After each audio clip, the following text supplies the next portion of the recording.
ಮೊದಲನೇ ಬಜೆಟ್ ಮಂಡಿಸಿರೋದು ಕರ್ನಾಟಕ ರಾಜ್ಯದಲ್ಲಿ highest budget ಮಂಡಿಸಿರೋದು ನಾನೇ. ಹೈಕಮಾಂಡ್ನವರು ಅವಕಾಶ ಕೊಟ್ಟರೆ ಮಂಡಿಸ್ತೀನಿ. ನನಗೆ ವಿಶ್ವಾಸ ಇದೆ. ಹೈಕಮಾಂಡ್ನವರು ಅಂತಿಮವಾಗಿ ಹೈಕಮಾಂಡ್ ಏನು ತೀರ್ಮಾನ ಮಾಡ್ತಾರೆ ಅದಕ್ಕೆ ಬದ್ಧನಾಗಿದ್ದೀನಿ ಅಂತ. ಯಾಕಂದ್ರೆ 19 ಬಜೆಟ್ ಅನ್ನೋದು ಇಂಪಾರ್ಟೆಂಟ್. ನಿಮ್ಮ 19 ಬಜೆಟ್ ಮಾಡಬೇಕು ನೀವು. ರೆಕಾರ್ಡ್ ಮುರಿಯೋದು ಭಾಳ ಇಂಪಾರ್ಟೆಂಟ್ ಅಲ್ಲ. ಅವಕಾಶ ಜನಗಳಿಗೆ ಅವಕಾಶ ಕೊಟ್ಟರೆ ಮಂಡಿಸ್ತಕ್ಕಂಥ ಕೆಲಸ. ಹೈಕಮಾಂಡ್ ಮೇಲೆ ವಿಶ್ವಾಸ ಇದೆ ಸರ್ ನಿಮಗೆ? ನಮ್ಗೆ ಯಾವಾಗಲೂ ವಿಶ್ವಾಸ ಇದ್ದೇ ಇರ್ತದೆ. ಹೈಕಮಾಂಡ್ ಮೇಲೆ ವಿಶ್ವಾಸ ಇಲ್ಲದೆ ಇನ್ಯಾರ ಮೇಲೆ ವಿಶ್ವಾಸ?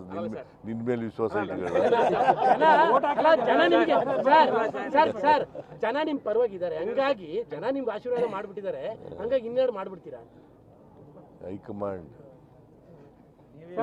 ನೀನು ಏನೇ ಪ್ರಶ್ನೆ ಕೇಳಿದ್ರು ಕೂಡ ವಾಸ್ತವ ಬಿಟ್ಟು ಮಾತಾಡಲ್ಲ.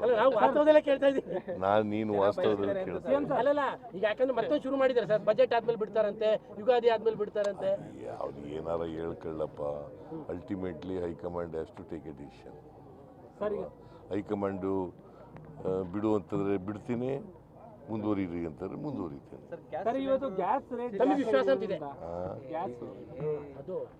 ಗ್ಯಾಸು ನರೇಂದ್ರ ಮೋದಿ ಅವರು ಬರೋಕ್ಕೆ ಮುಂಚಿತವಾಗಿ ಎಷ್ಟಿತ್ತು ಗೊತ್ತಾ? ಇವ್ರು ಬಂದು ಜಾಸ್ತಿ ಮಾಡಿದ್ದಾರೆ, ನೀವು ಅದನ್ನು ಬರೆಯೋದೇ ಇಲ್ಲ ಯಾವಾಗಲೂ.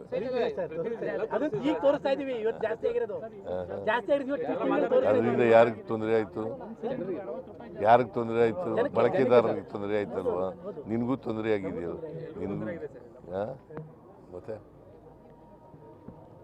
ಅಲ್ಲ, ನಮ್ಮ ಪ್ರಶ್ನೆಗೆ ಇನ್ನೂ ಹೇಳಿದೆ, ವಿಶ್ವಾಸ ಇದೆ ತಮಗೆ ಇನ್ನೆರಡು ಬಜೆಟ್ ಅಂತ. ಯಾಕಂದ್ರೆ ನಮಗಂತೂ ಪ್ರಶ್ನೆ ಕೇಳಿದ್ರೆ ಮೈಸೂರು ನಮ್ಗೆ ಆಸೆ ಇದೆ. ನೋಡಪ್ಪ, ಇಡೀ ರಾಜ್ಯದ ಜನರಿಗೆ ಆಸೆ ಇದೆ, ಅದು ಬೇರೆ ಪ್ರಶ್ನೆ. ಹೈಕಮಾಂಡ್ ಏನು ತೀರ್ಮಾನ ತಗತ್ತೆ